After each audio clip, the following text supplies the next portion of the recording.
시청자 여러분 안녕하십니까? BOA 모닝뉴스 시작합니다.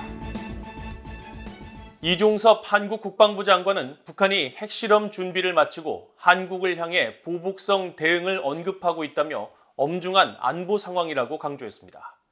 또 주한미군의 고고도 미사일 방어체계 사드 기지 환경 영향평가 협의회가 구성됐다고 밝혀 기지 정상화가 시작됐음을 시사했습니다. 첫 소식 박동정 기자가 보도합니다.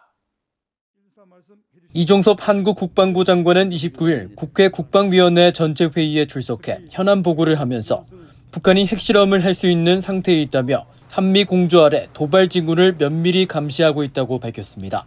이 장관은 특히 풍계리 핵실험장 3번 갱도는 핵실험이 가능한 상태에서 현재 특이 동향은 식별되지 않고 있고 미사일의 경우는 지난 6월 탄도미사일 발사 이후 약 2달 만에 순항미사일을 발사했고 신형 대륙간 탄도미사일 ICBM과 단거리 탄도미사일 등의 발사 준비를 계속하고 있다고 설명했습니다. 그러면서 미한 양국군이 연합연습인 을지 프리덤 쉴드를 진행 중인 가운데 북한은 이를 강도 높게 비난하며 강력한 보복성 대응을 언급하는 등 엄중한 안보 상황이 지속되고 있다고 밝혔습니다. 이 장관은 또 북한이 접경 지역에서는 최근 집중호우로 피해를 본 경계시설물 보수에 집중하고 있으며 중심 지역, 즉 후방에서는 을지 프리덤 쉴드 훈련에 대응해 근무를 강화하고 하계 훈련과 코로나 방역 등을 병행하고 있다고 설명했습니다. 또 북한이 대내적으로 방역전쟁 종식 승리를 공식화하고 한국 정부의 담대한 구상의 거부 의사를 공식 표명하면서 대남 비난을 지속하고 있다고 평가했습니다. 이 장관은 이어 미한 연합연습과 관련해서는 한국군이 5년 만에 정부 연습과 미한 연합군사훈련을 통합 시행해 과거보다 훈련의 범위와 규모를 확대함으로써 유사시 국가총력전 수행 능력을 실질적으로 배양하고 있다고 밝혔습니다. 이 장관은 경북 성주에 배치된 주한미군의 고고도 미사일 방어체계 사드 기지에 대한 환경 영향평가 조사 착수 내용도 밝혔습니다. 이 장관은 사드는 중국과의 관계 때문에 어려움이 있다는 것은 분명하다면서도 사드 배치의 근본 이유는 북한의 핵과 미사일 위협 때문이고 그것이 없어지면 굳이 사드가 여기 있을 필요가 없다면서 성주 사드 기지 정상화의 당위성을 설명했습니다. 성주 사드 기지의 일반 환경 영향 평가는 전임 문재인 정부가 2019년 주민 반대와 중국의 반발이 거세지자 평가를 위한 협의회 구성을 미뤄왔습니다. 일반 환경 영향 평가가 끝나야 현재 컨테이너 막사 등으로 이뤄진 기지의 보강과 중축 공사가 가능해지는데 한국 정부는 환경 영향 평가와 함께 공사 차량과 식량, 식수 등을 지상으로 들여보낼 수 있는 지상 접근권 보장 등 기지 정상화 작업에 속도를 내고 있습니다. BOA 뉴스 박동정입니다.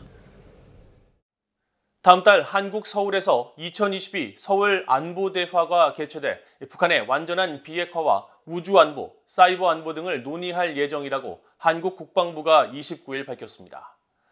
올해 주제는 복합적 안보 위협에 대한 국제사회의 연대를 통한 대응으로 북한의 완전한 비핵화를 위한 전략적 국제 공조와 접근 방향을 비롯해 인도태평양 지역의 신뢰 재구축을 위한 협력 모색 방안 등이 논의될 예정입니다.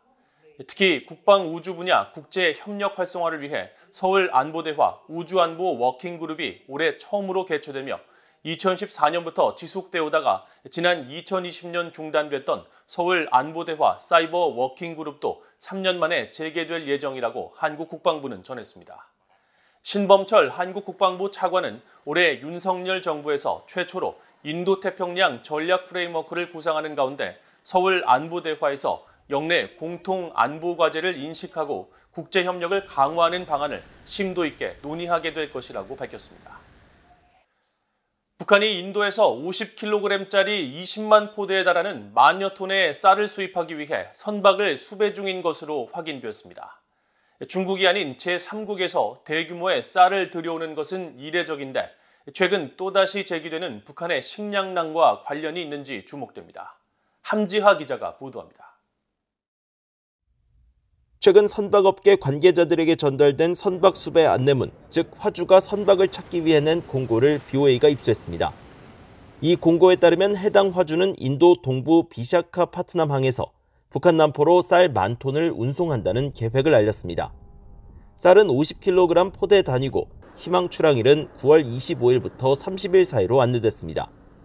쌀 10,000톤이 50kg씩 분산될 경우 포대의 수는 20만 개인데 일반적으로 통용되는 10에서 20kg 포장 단위로 환산하면 북한이 수입을 추진 중인 쌀의 양은 50만에서 100만 포대에 달합니다. 선박업계 관계자는 이 공고문과 관련해 북한이 일반적으로 소비하는 단립종 쌀이 아닌 인도와 파키스탄, 이집트, 베트남, 태국 등에서 생산되는 장립종 쌀을 수입하려는 것으로 보인다고 말했습니다. 그러면서 출항지인 비샤카파트남항 일대가 9월 말까지 몬순 기간이라 장마가 끝난 시점부터 쌀을 운송하려는 계획인 것 같다고 예상했습니다. 인도산 쌀의 수출입을 추진하는 회사나 기관에 대한 구체적인 정보는 아직 확인되지 않았습니다.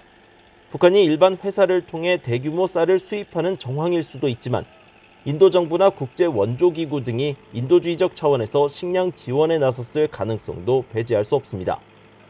선박업계 관계자는 북한으로 향하는 인도적 식량 지원품의 경우 공고문 첫 줄에 세계 식량 계획, WFP와 같은 공신력 있는 기구나 기관의 이름이 기재돼 대북 제재 등 북한 관련 논란을 막는데 이번 공고문에는 기관명 등이 기재되지 않았다고 덧붙였습니다.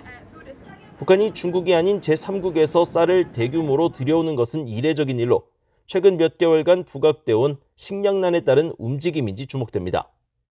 UN 식량농업기구 FAO는 지난달 발표한 작황 전망과 식량 상황 분기 보고서에서 북한을 외부 식량 지원이 필요한 나라로 재지정했습니다. FAO는 신종 코로나 바이러스 감염증의 세계적 대유행 확산 통제 조치로 경제적 제약이 늘면서 필수 농산물과 인도적 물품 수입이 크게 감소해 북한 주민들의 식량 안보 취약성은 더욱 커졌다고 밝혔습니다. 또 지난 4월과 5월 사이 북한의 강수량이 평균 이하를 기록하면서 2022년 작물 수확 활동에 지장을 주고 있다고 덧붙였습니다. 북한은 지난달 중국에서도 많은 양의 쌀을 수입했습니다. BOE가 중국 해관청서의 북중 무역 세부 자료를 살펴본 결과 북한은 7월 한 달간 중국으로부터 미화 515만 5,500달러어치 약 10,000톤의 정미를 수입했습니다. 이는 지난 2019년 10월 중국으로부터 779만 달러어치의 쌀을 수입한 이래 월별 수입액으론 2년 10개월 만에 최대 규모입니다. BOE 뉴스 함지아입니다. 미국의 인플레이션 감축법 제정으로 유럽과 한국산 전기차가 보조금 지원 대상에서 제외돼 한국 업체에 큰 타격이 불가피한 상황이 되자 이 문제가 미국과 한국 정부 간의 쟁점이 되고 있습니다. 미국 내 전문가들은 이 문제가 미한 관계에 미칠 여파를 가늠하기에는 아직 이르다면서 양측이 미한 자유무역협정, FTA 등 양자 차원에서 해법을 모색해야 한다고 지적했습니다. 박형주 기자가 보도합니다. 조 바이든 대통령이 지난 16일 서명한 인플레이션 감축법은 기후변화 대응 차원에서 2030년까지 온실가스 배출을 2005년 대비 40% 감축하는 목표를 달성하기 위해 3,690억 달러를 투입하는 내용이 핵심입니다. 여기에는 전기차 보급 확대를 위해 일정 요건을 갖춘 중고 전기차에 최대 4,000달러, 신차에는 최대 7,500달러의 세금 혜택을 주는 내용이 포함됐습니다.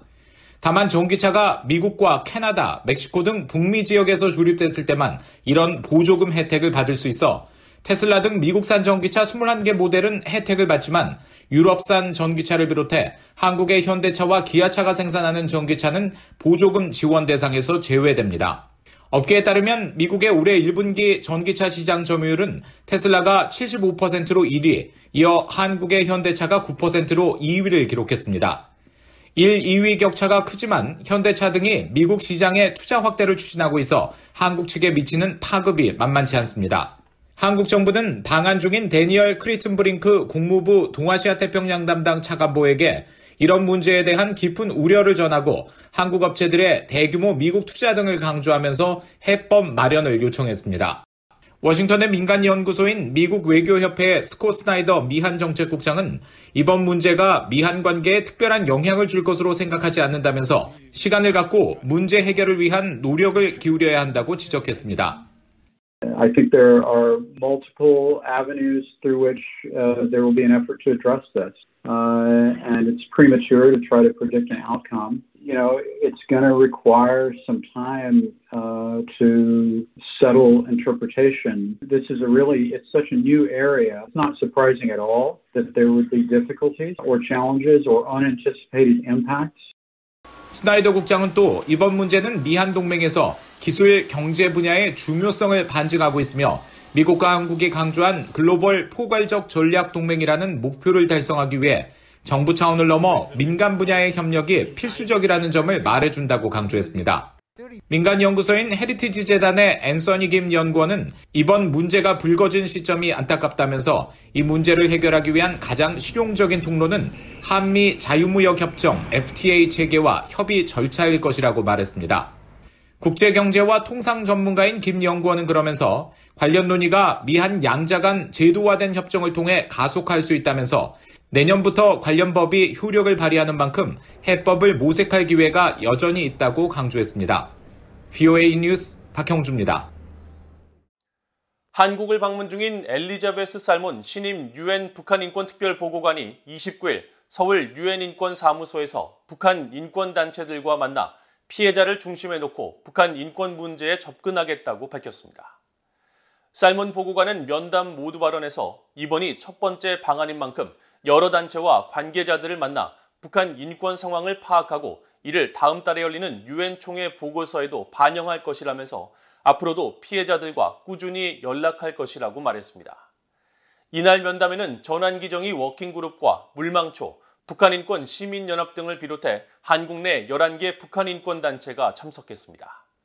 단체들은 전임 문재인 정부 시절 강제 북송된 북한 어민 2명의 생사 여부와 소재를 북한에 요구하고 한국해양수산부 공무원 이대준 씨가 북한군 총격으로 사망한 사건에 대해 북한을 상대로 발포 명령을 내린 지휘관을 확인하는 등 철저한 진상조사와 책임 추궁을 해줄 것을 살몬 보고관에게 요청했습니다.